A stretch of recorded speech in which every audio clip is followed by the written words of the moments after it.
It's something. Remember when Poway was just kind of a mellow place, with city politics were usually pretty quiet. It makes you think of the Poway, the good old days of Poway. And we hear a lot of this sort of commentary, especially in the context of our housing discussion. With all the apartment buildings and condos that go up on Poway Road, how the farm has taken over the Stone Ridge Country Club, how they're building out on Twin Peaks and was that Holly Court, or is it, right there on Twin Peaks and Midland? They're putting in a housing development. There's housing developments all over Poway. There's in South Poway, North Poway, Central Poway. Yeah, granted, they're mostly in the South.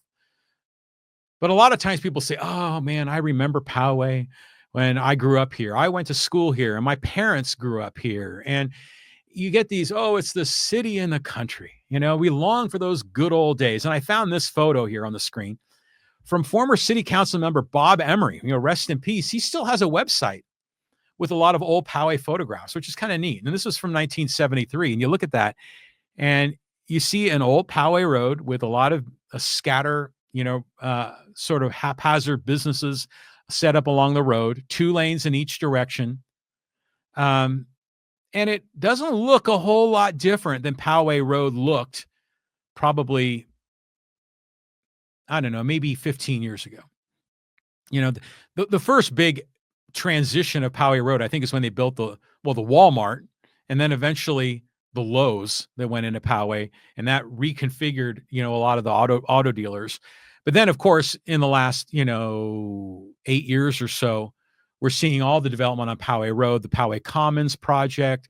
We are now at the Fairfield project, where the bowling alley and the thrift stores used to be, which is freaking people out. And then, of course, there's a lot of people like to call it the hole in the ground, or the pit, which is really the, what was it? The outpost. And that's the one that they dug. They created a 2-level underground parking.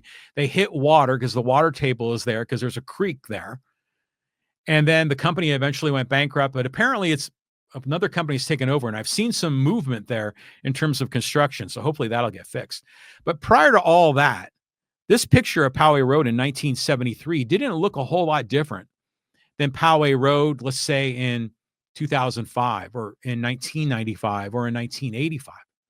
It's interesting.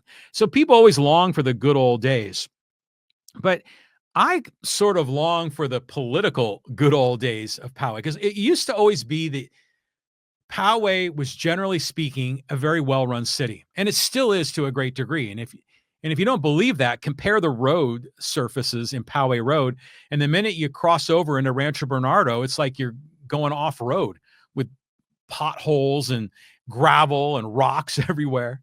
I mean, Poway does a good job of taking care of the meat and potatoes, fire, police, public safety, roads.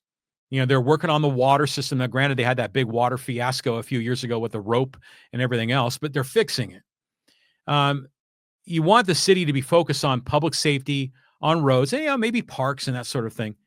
But everything has changed. Now we've got recalls of Blaine, recalls of Voss, recalls of DeHoff. And it makes you think, what's happening in Poway? What's causing all of this disruption? And the short answer is it's housing. Housing is what's freaking everybody out.